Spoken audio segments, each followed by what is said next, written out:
मेरे दोस्त, जहां नेतन्याहू अपने आप को एक स्मार्ट व्यक्ति, एक लेजेंड व्यक्ति समझता था, अब उसकी खुद की मीडिया ने उसको नंगा कर दिया। जी हाँ मेरे दोस्त, नेतन्याहू की पूरी धज्जियां उड़ा दी हैं खुद की मीडिया ने।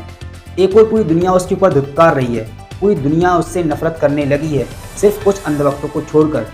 वहीं अब खुद की इजरायली मीडिया ने नेतन्याहू के कपड़े तक उतार दिए, पूरे तरीके से इज्जत को धो दिया है। लेकिन आखिर ये कैसे हुआ? आज की इस बड़ी खबर के साथ मैं ताजुल मंसूरी, आप देख रहे हैं इंटरनेशनल अवेयरनेस।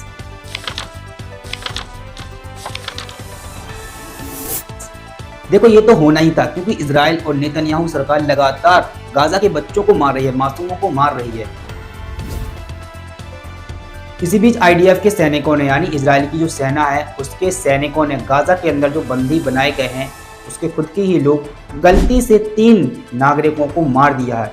जी हाँ, गलती से अपने ही नागरिकों को मार दिया, जिसके चलते पूरी इजरायली मीडिया ने नेतन्याहू और उसकी सरकार को ट्रोल करना चालू कर दिया है। और इस तरीके से कपड़े उतारे हैं नेतन्याहू के कि आप सोच भी नहीं सकते हो। जिसमें से सबसे पहले आता है हिब्रू भाषा का मारिफ अखबार, जो कि इजराइल का ही अखबार है। इसने बहुत ही तरीके से नेतन्याहू की धज्जियां उड़ाई हैं। इसने अपने अखबार में लिखा है कि सच्चाई सरल है। जो व्यक्ति कभी इजरायली राजनीति का बादशाह हुआ करता था, इजरायली राजनीति में बहुत ही बड़ा रौब रखता था, अब सारा रौब उसका खत्म हो गया है।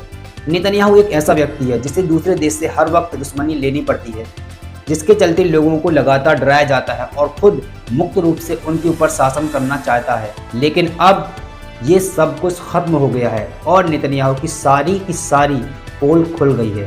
इसी तरह एक और इजरायली अखबार हार्टेज ने भी अपने अखबार में बहुत ही तगड़े तरीके से लिखा है। हार्टेज के पत्रकार लिखते हैं कि जब अपने नागरिकों में फ़र्क नहीं कर पा रहे हैं तो फिर हमास और गाजा के आम नागरिकों में ये क्या फ़र्क करते होंगे। इजराइल की नज़रों में तो सारे के सारे गाजा के नागरिक हमास के सैनिक हैं और इसलिए वो लगातार बमबारी कर रहा है और ये बात अब कोई झुठला नहीं सकता है। और इस बार इसकी कीमत उसके खुद के नागरिकों को चुकानी पड़ी है। इस तरीके से हार्टेज ने अपने अखबार में लिखा है, आप पूरा जाकर पढ़ सकते हैं।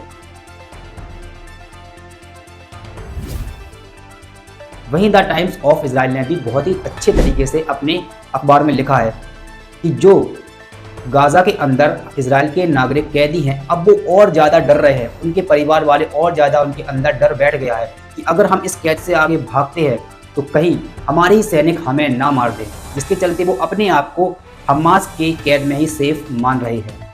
देख लिया आपने कि किस तरीके से इजराइल की खुद की मीडिया ने नेतन्याहू को नंगा कर दिया है। जी हाँ मेरे दोस्त, नंगा करके रख दिया है नेतन्याहू को। लेकिन आपको यहाँ पर एक चीज़ और बताते चलें कि जब ये घटना हुई, गलती से 3 नागरिकों को इजराइल की सेना ने मार दिया, खुद के ही नागरिकों को मार दिया, तब जाके ये पत्रकार बोले हैं।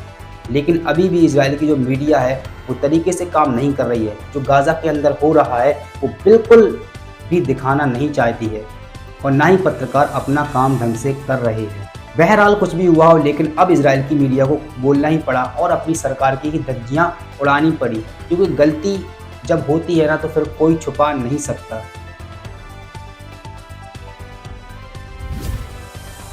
वही नेतन्याहू का कहना है कि इजराइल के जो सैनिक मारे गए हैं, जो शहीद हुए हैं, उनके घर वालों ने हमें लेटर भेजे हैं, हमारी सरकार को लेटर भेजे हैं कि जो युद्ध चल रहा है उसे जारी रखा जाए और जीत हासिल की जाए, किसी भी स्थिति में युद्ध को ना रोका जाए। लेकिन अब जरा सोचिए कि नेतन्याहू पे भरोसा कौन कर सकता है? सिर्फ अंधभक्ति ही ऐसे लोग हैं जो भरोसा करेंगे, जो यकीनन चाहते हैं कि गाजा के अंदर गाजा के लोगों का जेनोसाइड हो, वही सिर्फ भरोसा करेंगे इतना कुछ जानने के बाद। और एक बार फिर से हमास ने कहा है कि जब तक इजराइल हमारे गाजा के ऊपर हमले बंद नहीं करता है, हमारे लोगों को मारना बंद नहीं करता है, बच्चों का जेनोसाइड करना बंद नहीं करता है, तब तक हम किसी भी प्रकार की कैदियों को लेकर किसी भी प्रकार की बातचीत में शामिल नहीं होंगे, ना ही कैदियों की अदला बदली में और ना ही कैदियों की रिहाई की मीटिंग में शामिल होंगे। सीधा मतलब यह है कि जब तक इजराइल गाजा के ऊपर बमबारी करना बंद नहीं करेगा, युद्ध नहीं रोकेगा, तब तक की रिहाई होना मुश्किल है कैदियों की।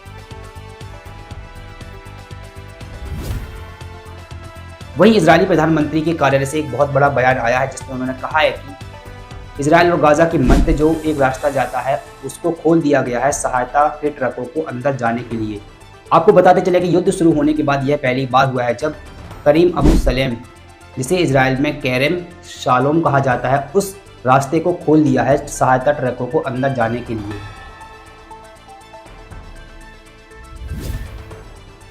वहीं आपको बताते चले कि गाजा के अंदर भूख का लेवल इस स्तर तक बढ़ गया है कि अब वहां के लोग राफा क्रॉसिंग पर लगातार हाथापाई कर रहे हैं।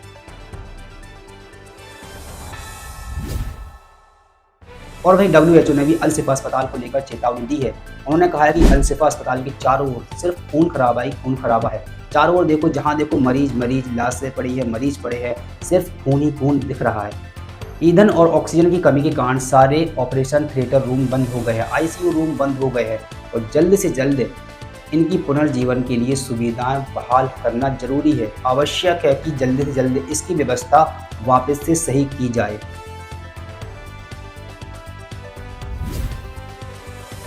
वहीं आप गाजा के अंदर कमाल एडवान हॉस्पिटल का हाल देखिए, किस तरीके से तस्वीरें देखिए, किस तरीके से हाल हो गया है। इजराइल ने पूरी तरीके से नष्ट कर दिया है इस हॉस्पिटल को भी, चारों ओर सिर्फ मलबा ही मलबा है।